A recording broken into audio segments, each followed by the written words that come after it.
வாழ்க வளமுடன். Healing hands education healing centre தங்களை அன்புடன் வரவேற்கிறது. இன்றைக்கி ஸ்பெஷல் என்னென்னா சிவராத்திரி பற்றி தாங்க தெரிஞ்சுக்க போகிறோம். நம்ம எல்லாருக்குமே சிவராத்திரி அன்றைக்கி சிவன் பூஜை பண்ணுறது, சிவராத்திரி அன்றைக்கி கண்ணு முழிச்சிருக்கிறது, சிவன் மந்திரங்கள் சொல்கிறது, சிவன் கோயிலில் போய் பூஜை பண்ணுறது எல்லாமே நம்ம பண்ணிக்கிட்டு இருக்கிறோம். இருந்தாலும் இன்றைக்கி இந்த பதிவில் சிவராத்திரி அன்றைக்கி நம்ம என்ன செயல்கள் செஞ்சால் நமக்கு கர்மா ஈஸியாக டெலீட் ஆகும், கர்மா கம்மியாகும் அப்படின்றத நம்ம தெரிஞ்சுக்க போகிறோம். என்னது, சிவராத்திரி அன்னைக்கு இந்த செயல்கள் செஞ்சால் கர்மா கம்மியாகுமா? ஆமாங்க. என்னென்ன செயல்கள் தெரியுங்களா? மரம் நடுவது தான். மரம் நடுறது சாதாரணமாக எல்லோரும் நட்டுட்டு போகிறோமே, அது எனக்கு சிவராத்திரி அன்னைக்கு என்ன ஸ்பெஷல் அப்படின்னா, சிவராத்திரி அன்னைக்கு சிவன் கோயிலில் நீங்கள் மரம் நட்டிங்கன்னா என்னென்ன மரம்னு கேட்குறீங்களா? அப்போ வீடியோவில் தொடர்ந்து சொல்கிறேன். நார்மலாகவே மரம் நட்டுட்டு நம்ம வளர்த்தோன்னு வச்சுக்கோங்களேன், நமக்கு மட்டும் இல்லைங்க, நம்ம அடுத்த சந்ததிகளுக்கும் நல்லது, இந்த பிரபஞ்சத்துக்கும் நல்லது, இந்த பூமிக்கும் நல்லது. இப்போ நிறைய இடத்துல ரோடு போடுறதுக்காக நிறைய விஷயங்களுக்காக மரம் வெட்டிடுறாங்க, புதுசாக எடுத்து வைக்க மாட்டேன்றாங்க. மரம் இருந்தால்தான் நமக்கு ஆக்சிஜன் பிராணசக்தி கிடைக்கும். அது எல்லாருக்குமே தெரிஞ்ச விஷயந்தான். இப்போ நம்ம நிறைய பைக்லாம் வந்துருச்சு, கார் வந்துருச்சு, நிறைய மோட்டார் விஷயங்கள்லாம் பண்ணும்போது பிராணசக்தி கம்மியாகுது. அதாவது கார்பன் டை ஆக்சைடு அதிகமாக பிராணசக்திக்கு நம்ம படா நல்ல மூச்சு கிடைக்குன்ற மாதிரிலாம் நம்ம நிறைய நேரத்தில் தவிக்கிற மாதிரி இருக்குது. சரிங்களா? இருந்தாலும் நம்ம மரம் நடும்போது, சாதாரணமே நம்ம மரம் நட்டு அதை வளர்க்கும் போது நமக்கும் ரொம்ப நல்லது, நமக்கும் நிழல் தரும், நம்ம அடுத்த சந்ததிகளுக்கும் நிழல் தரக்கூடியதாக இருக்கும், இந்த பூமிக்கும் நல்லதாக கிடைக்கும். பூமினா நம்ம ஏரியான்னு வச்சுக்கோங்களேன், அங்கே பிராணசக்தி அதிகமாக கொடுக்கக்கூடியதாக இருக்கும். இது மட்டும் இல்லைங்க, பல உயிரினங்கள் அதில் வாழும். புழு பூச்சிலேருந்து வாழும்போது அவங்களுக்கே தெரியாமல் அவங்க வாழ்த்துவாங்க. யாரோ ஒருத்தங்க நட்டு வச்சாங்கப்பா, நமக்காக இந்த இடம் இருக்குதுப்பா, நம்ம ஜாலியாக வாழ்ந்துக்கிட்டு இருக்கோம்னு சொல்லி வாழும்போது அந்த ஒரு கான்ஷியஸே இல்லாத அந்த உயிரினங்கள் கிட்டது கூட நமக்கு புண்ணியம் கிடைக்கும், அவங்க வாழ்த்துவாங்க. சரிங்களா? சரி, அப்போ சிவராத்திரி அன்னைக்கு என்ன செய்யணும், எந்த மரம் நடலாம் அப்படின்னா, வில்வ மரம் நட்டு வைக்கணும். நார்மலாக வில்வ மரம் வீட்டுக்குள்ளே வளர்க்கக்கூடாது. வீட்டுனா வீடு காம்பவுண்ட்லாம் இருக்குது பார்த்தீங்களா, வீட்டு பக்கத்தில் வளர்க்க மாட்டாங்க. என்ன ரீசன் அப்படின்னா, தீட்டு படக்கூடாது அந்த மரத்து மேலே. ஸோ அது ஒரு பாவ செயல்னு வச்சுக்கோங்க, தீட்டு படுறது. அதனால் வீட்டுக்கு பக்கமாக வளர்க்க மாட்டாங்க. காமனாக பார்த்தீங்கன்னு வச்சுக்கோங்களேன், மோஸ்ட்லி இந்த காட்டுக்குள்ளேயோ இல்லை நார்மலாக இந்த ரோட்டில் அதிகமான மரம் வளர்ப்பாங்க பாருங்கள், அந்த மாதிரி இடத்துலையோ வில்வ மரம் வளராது, இருக்காது. எங்கே இருக்கும்னு பார்த்தீங்கன்னா, ரொம்ப புனிதமான இடத்துல தான் தானாகவே வளரும். சில சமயங்களில் நம்ம நட்டு வச்சு அங்கே தான் நல்லா வளரும், செழிப்பாக வளரக்கூடியது வில்வ மரம். அப்போ வில்வ மரம் ஒரு கன்று வாங்கிக்கோங்க, வாங்கிக்கிட்டு நேராக சிவன் கோயிலுக்கு போங்க. முன்னாடி சிவன் கோயிலில் பர்மிஷன் வாங்கிக்கோங்க, நல்ல பெரிய இடமா இருக்கிற மாதிரி சிவன் கோயில் இருக்கிற மாதிரி பார்த்துக்கோங்க. நான் மரம் நட்டு வைக்கலாமான்னு கேளுங்க. சரின்னு சொன்னாங்கன்னா அதுக்கான பழம்லாம் தோண்டி ரெடி பண்ணி வச்சுக்கிட்டு, சிவராத்திரி அன்னைக்கு வில்வ கன்று வாங்கிக்கிட்டு போய் வில்வ கன்று வச்சு அதை வளங்க. நட்டு வச்சா மட்டும் போதாதுங்க, வளர்க்கணும். அது எப்படிங்க நம்ம வளர்க்குறது? அடிக்கடி போய் தண்ணி முடிஞ்சால் தினமும் கூட போய் கொஞ்சம் தண்ணி ஊற்றிட்டு வாங்க. அது கரெக்டாக வளருதான்னு பாருங்கள். சின்ன கன்று வைக்கிறோமோ அது நல்லா ஹைட்டாக வளர நம்மளது கர்மா டெலிட்டாக ஆரம்பிக்கும், நம்ம கர்மா கம்மியாக ஆரம்பிக்கும், நமக்கு புண்ணியம் செய்ய அதாவது வில்வ மரம் ரொம்ப புனிதமானது. அந்த புனிதமான விஷயங்கள் நடக்க வளர நம்ம வாழ்க்கை உயர ஆரம்பிக்கும். சரி, வில்வ மரம் வளர்க்கலாம். அப்புறம் என்ன பண்ணலாம்? வன்னி மரம் வளர்க்கலாம்.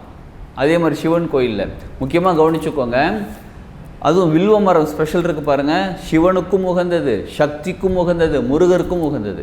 ஸோ சக்தி கோயில், அதாவது அம்மன் கோயில் ஏதாவது இருந்தால் கூட அங்கேயும் நீங்கள் வளர்க்கலாம். முருகன் கோயில் இருந்தால் கூட அங்கேயும் நீங்கள் வளர்க்கலாம். சிவராத்திரி அன்றைக்கி ஸ்பெஷலாக வச்சிங்கன்னா வளர உங்களுடைய கர்மா டெலிட் ஆக ஆரம்பிக்கும். அதே மாதிரி வன்னி மரம் இந்த கோயில்களில் வைக்கலாம்.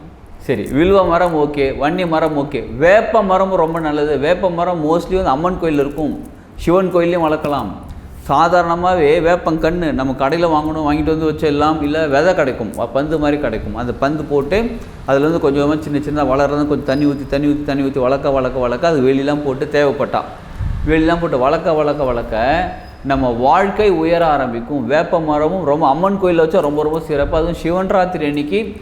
ஸோ இந்த எந்த கோயிலாக இருந்தாலும் சரி எங்கள் ஊரில் வேறு எந்த கோயில் இல்லைங்க, வேறு ஏதாவது கோயில் இருக்குது, எந்த கோயிலாக இருந்தாலும் பரவாயில்லைங்க, கோயிலில் போய் இந்த 3 மரத்தில் உங்களால் எது முடியுமோ அதை வச்சு வளர்த்துக்கிட்டே வாங்க. நீங்கள் வளர்க்க உங்கள் வாழ்க்கை வளரும், உங்கள் வாழ்க்கை வளமாக வளரும். நீங்கள் எந்த அளவுக்கு அந்த மரம் வளமாக வளர்க்குதோ உங்கள் வாழ்க்கை அந்த மாதிரி வளமாக வளரும். நிறைய பேர் என்ன பண்ணுவாங்க, நான் மரம் நட்டு வச்சா ரொம்ப நல்லதுன்னு சொல்லி நட்டு வச்சுட்டு வந்துடுவாங்க. அவ்வளோதான், அங்கே வேலை முடிஞ்சு போச்சு. இப்போ என் கர்மா டெலிட் ஆகிடுமான்னு கேட்டு நம்ம தான் அதை பாதுகாக்கணும். எப்படி நம்மளை இறைவன் பாதுகாக்கிறாருங்க, எந்த செகண்டாவது நம்மளை விட்டு வச்சுருக்கார பாருங்க.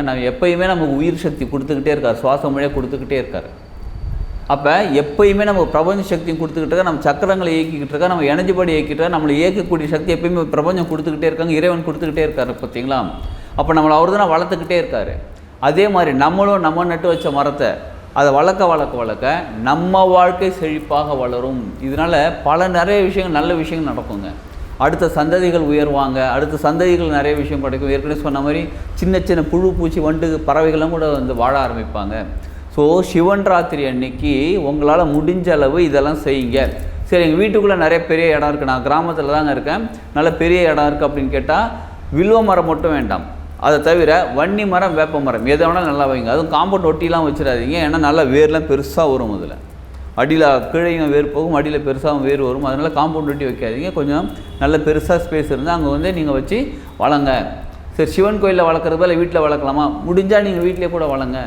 ஸோ ஆக மொத்தம் மரம் வளர்க்குறது ரொம்ப நல்லதுங்க. அதுவும் சிவன் ராத்திரி அன்றைக்கி நீங்கள் இந்த 3 மரத்தில் ஏதாவது ஒரு கன்று வச்சு நீங்கள் வளர்க்க ஆரம்பிச்சிங்கன்னா ரொம்ப சூப்பராக சிறப்பாக வாழ்க்கையை மாற ஆரம்பிக்கும். இப்போ நம்ம இன்னொரு டவுட் வரும், வில்வ மரம் நம்ம வீட்டில் வளர்க்கலாமா? அதாவது ஏற்கனவே சொன்ன மாதிரி தாங்க, தீட்டு படாமல் இருக்கணும். அந்த மாதிரி உங்களால் வளர்க்க முடியும் அப்படின்னா தாராளமாக நீங்கள் வளர்க்கலாம். சிவனுக்கே உரியது, சிவனுக்கே ரொம்ப பிடிச்சதுன்னு வச்சுக்கோங்களேன் வில்வ மரம். அந்த வில்வ மரம் உங்கள் வீட்டு பக்கத்தில் இங்கே இருந்தாலும் இல்லை கோயிலில் இருந்தாலும் என்ன பண்ணுங்கள், வில்வ மரத்தில் முதல்ல பர்மிஷன் கேளுங்க. மரத்துக்கிட்ட எந்த ஒரு இலை பறிக்கணுனாலும் எந்த ஒரு காய்கறி பறிக்கணும் முதல்ல பர்மிஷன் கேட்கணும்ப்பா. மரமே, நீங்கள் வந்து ரொம்ப வருஷமாக இந்த பூமியில் வாழ்ந்துக்கிட்டு இருக்கீங்க, ரொம்ப நாளாக வாழ்ந்துக்கிட்டு இருக்கீங்க, இப்போ நான் வந்து இந்த இலை பறிக்க போகிறேன், இந்த இலையை பறித்து நான் சிவனுக்காக வந்து வில்வ மரத்துக்கிட்ட சிவனுக்கு வந்து மாலையாக கட்டி நான் போட போகிறேன் அப்படின்னு சொல்லி நீங்கள் பர்மிஷன் கேளுங்க. எந்த ஒரு, அதாவது நார்மலாக மூலிகைகள் கிட்ட சாப நிவர்த்தி வாங்கணும்னு சொல்லுவாங்க. சாப நிவர்த்தினா என்ன தெரியுங்களா? இப்போ நம்ம ஒரு மூலிகையை போய் பறிக்க போகிறோம், அந்த பறிக்கும் போது இப்போ மூலிகையே நான் வந்து என்னை மன்னிச்சுக்கோங்க, நீங்கள் இத்தனை வருஷம் வாழ்ந்துக்கிட்டு இருக்கீங்க, நல்லா செழிப்பாக வாழ்ந்துக்கிட்டு இருக்கீங்க, இப்போ நான் உங்களை பறித்து நான் வந்து இன்னொருத்தவங்களுக்கோ இல்லை எனக்கோ நான் உணவாக மருந்தாக எடுத்துக்கொள்ள போகிறேன், இந்த மருந்து நான் எனக்கு எடுத்துக்கும் போது எனக்கு முழு சக்தி கொடுத்து என்னோடய நோயை சரி பண்ணுங்கள் அப்படின்னு நம்ம சில மந்திரங்கள் சொல்லி நம்ம செய்வது தான் சாப நிவர்த்தி. நமக்கு அந்த மந்திரங்கள்லாம் இப்போ தெரியுமான்னு கேட்டால் நிறைய பேருக்கு தெரியறதில்ல, அது மறைக்கப்பட்டிருக்குது இந்த மந்திரங்கள், நிறைய மந்திரங்கள் வேறு. அதனால் இப்போ நமக்கு என்ன தெரியும்னு கேட்டால், இந்த மாதிரி நான் பறிக்க போகிறேன், எனக்காக ரொம்ப நல்லதுக்காக பறிக்க போகிறேன், அது என்னோடய மூலிகையாக பறிக்க போகிறேன், இல்லை சிவனுக்காக கொடுக்கறதுக்காக பறிக்க போகிறேன், என்னோட நல்லதுக்காக, என்னோட கர்மா டெலீட் ஆகிறதுக்காக, என்னோடய குடும்பம் வாழ்க்கை உயர்வதற்காக, என்னோடய வாழ்வாதாரம் உயர்வதற்காக நான் இதை செய்ய போகிறேன், இந்த பரிகாரம் செய்ய போகிறேன், இந்த மாலையாக கொத்து போட போகிறேன் அப்படின்னு நம்ம அந்த மரத்துக்கிட்ட நின்று, நம்ம அந்த வில்வ மரம் கிட்ட போய் நின்று பொறுமையாக பேசி, நீங்கள் அந்த வில்வ இலையை பறித்து அதில் மாலை கட்டி நீங்கள் சிவனுக்கு போடுங்க. நிறைய இடத்துல வில்வ மாலை கடையிலேயே கிடைக்குதுன்னா கூட அவங்க எந்த தன்மையில் அவங்க வந்து கட்டியிருப்பாங்கன்னு தெரியாது. இப்போ சாதாரணமாக பூ கட்டுறவங்க, மாலை கட்டுறவங்களாம் அப்படியே கதை பேசிக்கிட்டே கட்டிகிட்ருப்பாங்க. ஸோ அந்த அவங்க பேச அவங்களோட எனர்ஜி லெவலும் அந்த இலையை வந்து ரிசீவ் பண்ணிக்கிட்டே இருப்பாங்க. சரிங்களா? இப்போ நம்ம வந்து ஒரு மாலை கட்டுறோம் அப்படின்னா, என்னோடய வாழ்க்கை உயர்வதற்காக நான் மாலை கட்டுறேன், எனக்கு பொருளாதாரம் உயர்வதற்காக நான் மாலை கட்டுறேன், என்னோடய கர்மாலாம் டெலீட் ஆகிறதுக்காக நான் செய்கிறேன், என்னோடய வாழ்க்கை செழிப்பாகிறதுக்காக செய்கிறேன், என்னோட அடுத்த சந்ததிகள் எல்லா பசங்களாம் நல்லா படித்து அவங்க வாழ்க்கையில் முன்னேறதுக்காக இதை செய்கிறேன். இந்த மாதிரி நம்ம ஏதோ ஒரு நோக்கத்துக்காக செய்வோமே, உடம்பு ஆரோக்கியத்துக்காக செய்கிறேன், இதில் நோயெல்லாம் சரியாக போய் நல்லா ஆரோக்கியம் கிடைக்கும், இதற்காக செய்கிறேன்னு சொல்லி ஏதோ ஒரு விஷயத்துக்காக நம்ம எந்த நோக்கத்துக்காக செய்கிறோமோ அது முழு மனசோட அப்படியே உட்காந்து நம்ம அந்த இலை கட்டும்போது, இலையில் மாலை கட்டும்போது அந்த முழு உணர்வும் அந்த இலைக்குள்ளே போய் சேரும். அந்த இலையை போய் அப்படியே கொண்டு போய் மாலையாக கொண்டு போய் சிவனுக்கு போடும்போது நம்மளுடைய என்ன அதிர்வுகளும் அதுங்களை போய் சேர்ந்து, அப்போ இறைவன் நமக்கு என்ன பண்ணுவார், மன்னிப்பு கொடுப்பாரு. பேசிக்காகவே நார்மலாகவே சிவன் வந்து ரொம்ப மன்னிக்கக்கூடிய தன்மை கொண்டவர். அதாவது சிவனுக்கு துரோகம் பண்ணணும்னு நினச்சாலே சிவன் வந்து அவரை மன்னிச்சிடுவார். நம்ம அந்த மாதிரில பக்தியோட வேறு செய்கிறோமா, நம்ம என்னமோ தெரியல எப்பயோ செஞ்ச கர்மா எல்லாத்தையும் மன்னித்து நமக்கு நல்லது செய்கிறதுக்காக நம்ம நல்ல எனர்ஜி கொடுப்பாரு, நமக்கு நல்ல எனர்ஜி கொடுப்பாருங்க. சரிங்களா? அப்போ சிவனுக்கு மாலை போடுறதாக இருந்தாலும் சரி, வில்வ மாலை போடுறதா இருந்தாலும் சரி, நீங்களே செஞ்சு கட்டி நீங்கள் கூட, எனக்கு மாலை தான் கட்ட தெரியாது, சும்மா கயிறு போட்டு கட்டிக்கிட்டே உங்களுக்கு என்ன தெரியுமோ கட்டுங்க, அந்த உணர்வோடு கட்டுங்க. அதையும் கதை பேசிக்கிட்டு அப்படியே கதை பேசியெல்லாம் கட்டக்கூடாது. சரிங்களா? முழு உணர்வோடு கட்டுங்க. ஸோ மாலை வந்து நீங்கள் அணிவிக்கலாம் சிவனுக்கு, எது வில்வ மாலை, மரம் வளர்க்கலாம், கன்று நட்டு வச்சு அதை வளர்க்கலாம். இதெல்லாம் செய்யும்போது யாருக்காக செய்கிறோம் தெரியுங்களா? நமக்காக தான் செய்கிறோம், நம்ம கர்மா டெலீட் ஆகிறதுக்காக, நம்ம வாழ்க்கையில் முன்னேறதுக்காக செய்கிறோம். இதை மனசார மனமுருகி செய்யுங்க, நிச்சயமாக உங்கள் வாழ்க்கை சூப்பராக சிறப்பாக மாறும். வாழ்க வளமுடன்.